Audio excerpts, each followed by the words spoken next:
Bismillah, Assalamualaikum warahmatullahi wabarakatuh. Alhamdulillahirabbil alamin wassalatu wassalamu ala Rasulillah sallallahu alaihi wasallam wa ala alihi wa sahbihi ajmain amma ba'd. Bagaimana nih kabarnya hari ini? Sehat semua kan? Alhamdulillah, semoga dalam keadaan sehat walafiat dan tidak kekurangan satu hal apapun ya. Dan tentunya di sesi kita kali ini, di pertemuan kita kali ini, kita belajar bahasa Indonesia untuk kelas 7 ya. Jadi untuk pelajaran kali ini di PJJ pertama, silahkan kalian ikuti dengan baik ya, ikuti dengan fokus, dengan maksimal. Insya Allah dengan begitu kita bisa mendapatkan manfaat dan faidah yang banyak, insya Allah. Nah, anak-anak, di kesempatan kali ini kita akan membahas merangkum isi buku. Subbab kedua merangkum isi buku ya di modul Bahasa Indonesia halaman 131. Nah, silakan buka buku modulnya halaman 131 ya. Karena di sini Ustadz nggak bawa modul, jadi Ustadz hanya kasih clue halamannya saja. Silahkan dibuka. Dan di sini Ustadz menjelaskan memakai mind mapping seperti yang kalian lihat mind mapping. Jadi nanti kalian simak penjelasan Ustadz berdasarkan mind mapping.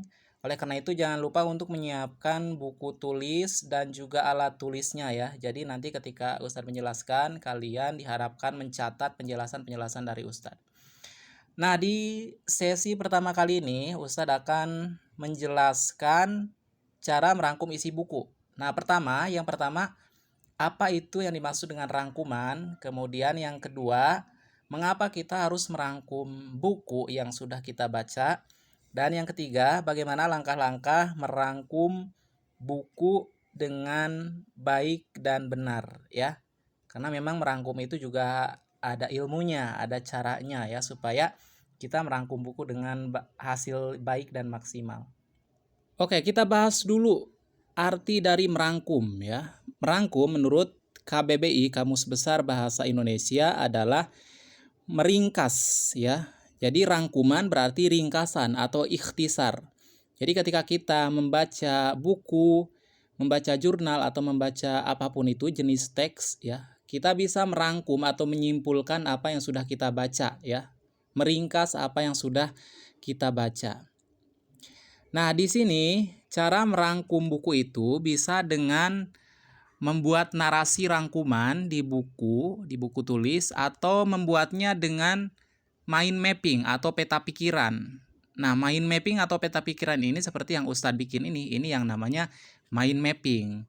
Ada poin-poinnya, kemudian ada garis-garis yang menghubungkan poin ke poin-poin gitu. Poin-poin subbab dengan pasal-pasal penjelasannya gitu. Nah, di sini tadi kita sudah membahas tentang merangkum buku ya. Nah, sekarang kita bahas tentang manfaat dari merangkum buku. Kenapa kita harus merangkum buku yang sudah kita baca? Apa manfaatnya? Yang pertama, manfaat dari merangkum buku, kita bisa mereview ulang pemahaman yang sudah kita baca dari buku. Jadi kita bisa mengukur sejauh mana pemahaman kita terhadap bahasan di buku itu dengan cara merangkum. Kalau rangkuman kita menyeluruh ya, komprehensif, menyeluruh dari semua yang sudah kita baca, itu artinya kita sudah sangat paham terhadap isi buku ya. Merangkum itu juga bisa menjadi bahan untuk evaluasi atau pembelajaran ulang ketika kita membutuhkan bahan-bahan tersebut nanti, entah itu untuk ulangan contohnya atau untuk bahan-bahan materi lainnya. Nah, itu kita bisa mereview ulang pelajaran tersebut lewat rangkuman supaya tidak menghabiskan waktu. Kan kita kalau membaca buku secara keseluruhan dari awal sampai akhir itu kan menghabiskan waktu ya. Beda dengan hanya membaca rangkuman. Kita hanya perlu beberapa menit untuk membaca rangkuman dan kita paham gitu apa isi dari buku tersebut. Nah, di sini ada langkah-langkah yang bisa kita lakukan sebelum merangkum buku ya. Yang pertama, membaca kata pengantar ya. Jadi baca dulu kata pengantar di buku yang kita baca. Kenapa kita harus membaca kata pengantar?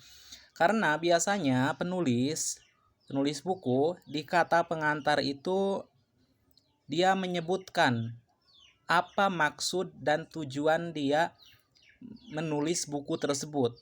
Kemudian secara garis besar dia juga terkadang menyebutkan di kata pengantar itu isi atau topik yang dia bahas di buku tersebut apa gitu.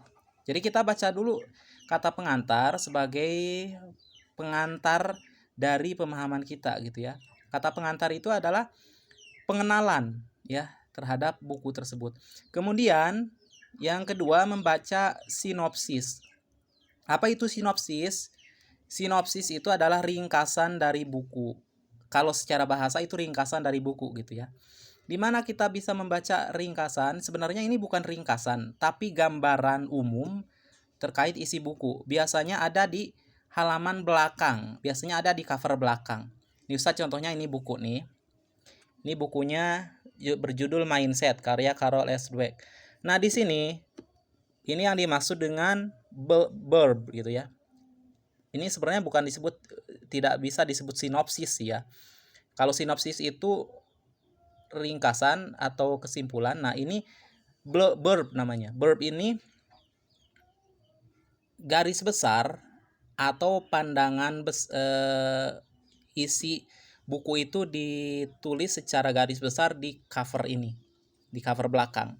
Nah, jadi sebelum membaca buku, kalian pastikan baca dulu kata pengantarnya. Ini kata pengantar nih. Baca dulu kata pengantarnya. Setelah itu, kalian baca juga sinopsis bagian belakang bukunya ini untuk memberi pemahaman yang maksimal untuk pembuka pemahaman kita gitu.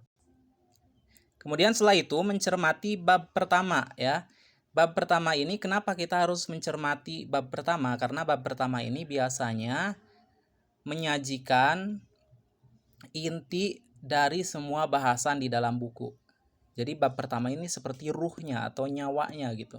Kalau bab pertamanya menarik, insya Allah biasanya bab-bab selanjutnya juga lebih menarik lagi.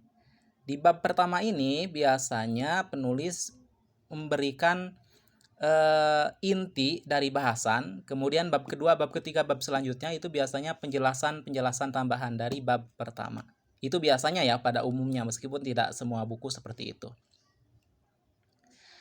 Kemudian setelah kalian membaca keseluruhan buku, nah kalian juga harus membaca keseluruhan buku. Nah, setelah membaca keseluruhan buku, kalian ringkas ya, disajikan dengan runut ringkasannya. Kalian tulis di buku, tulis ringkasannya.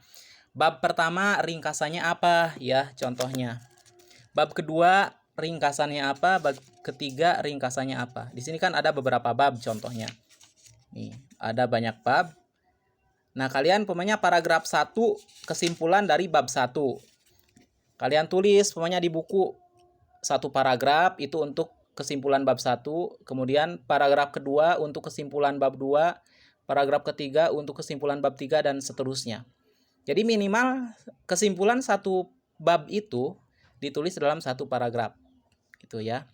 Dan disajikan dengan runut. Runut itu tidak acak-acakan gitu ya. Dari awal sampai akhir alurnya jelas gitu ya. Misalkan kalau buku itu membahas tentang fikih sholat contohnya. Bab 1 definisi sholat. Berarti paragraf pertama kita bisa merangkum definisi sholat gitu ya. Paragraf kedua umpamanya kita merangkum tata cara sholat. Bab ketiga kita merangkum permasalahan-permasalahan seputar sholat gitu ya. Jadi kita membuat rangkumannya 1 paragraf untuk 1 bab. Itu minimal ya. Itu minimal. Nah, lalu apa yang harus kita lakukan setelah merangkum buku? Yang pertama, cantumkan identitas buku. Jadi kita setelah menulis rangkumannya, bla bla bla bla gitu, rangkuman beberapa paragraf. Nah, kita cantumkan dulu identitas bukunya. Apa identitas buku itu? Identitas buku itu mencakup judul, penerbit, kemudian penulis. Nah, ini contohnya di sini judulnya bukunya Mindset. Penerbitnya penerbit Baca.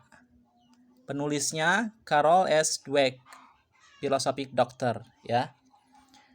Kemudian kalau bisa juga ditulis tahun terbitnya, cetakan keberapa, contohnya cetakan ke-12, tahun terbitnya Januari 2022. Ini contohnya ya, cara penulisan identitas buku ya. Nah, setelah menulis identitas buku, kita menyusun kerangka rangkuman. Jadi, tulis dulu identitas bukunya, kemudian kita tulis kerangka rangkuman secara runut dari awal sampai akhir. Nah, setelah selesai menulis rangkuman buku, kita membaca ulang ya, membaca ulang rangkuman yang sudah kita tulis. Setelah itu, kalau sudah oke, selesai. Nah, tipsnya di sini Ustadz mau kasih tips bagaimana cara merangkum isi buku dengan baik dan benar. Yang pertama, kalau bisa kalian kalau banyak membaca gitu ya, siapkan buku khusus jurnal untuk merangkum buku. Jadi buku jurnal itu, buku catatan seperti ini ya khusus buat merangkum isi buku yang sudah kalian baca gitu ya. Jadi semacam catatan jurnal baca buku.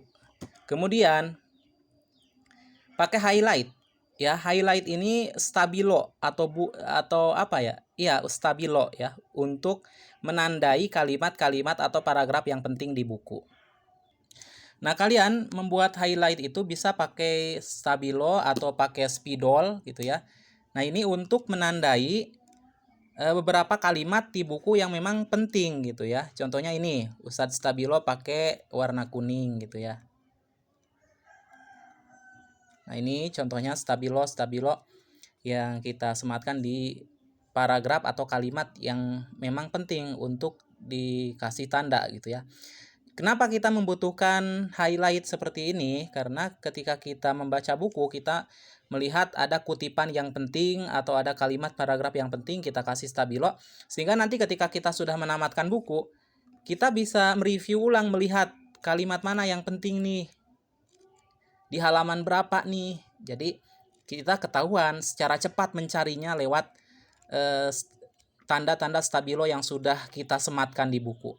Nah, selain menggunakan stabilo, juga kita bisa menggunakan bookmark atau penanda ya. Bookmark atau penanda itu seperti ini. Nih ya. Jadi kita kasih penanda untuk halaman yang memang penting untuk kita review ulang, untuk kita baca ulang gitu. Nah, itu fungsinya dari penanda atau highlight. Nah, itu penjelasan dari Ustadz tentang cara merangkum buku lewat narasi. Nah, sekarang kita jelaskan cara merangkum buku dengan mind mapping. Jadi ketika kalian membaca buku, setelah membaca keseluruhan buku, kalian ringkas dalam bentuk peta pikiran atau mind mapping. Nah, mind mapping itu ya contohnya seperti yang Ustadz bikin ini.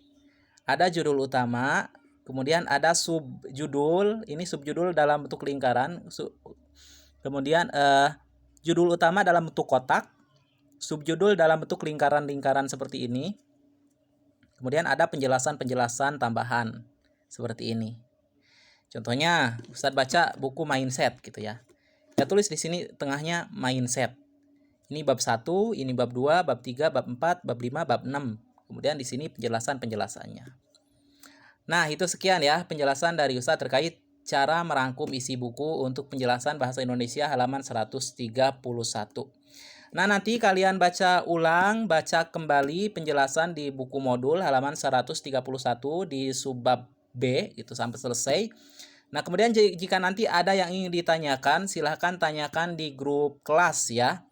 Adapun untuk tugas di sesi kita kali ini, Ustadz memberikan tugas individu kepada kalian untuk merangkum buku yang pernah kalian baca ya. Bentuk rangkumannya bisa narasi, dalam bentuk narasi, atau bisa dalam bentuk mind mapping seperti ini. Nanti dikumpulkan, difoto ya hasil rangkumannya, difoto, kemudian dikumpulkan fotonya japri langsung ke Ustadz. Oke, jika ada pertanyaan-pertanyaan lebih lanjut silahkan ditanyakan di grup kelas. Sekian, terima kasih atas perhatiannya. Wabillahi taufik wal hidayah. Wassalamualaikum warahmatullahi wabarakatuh.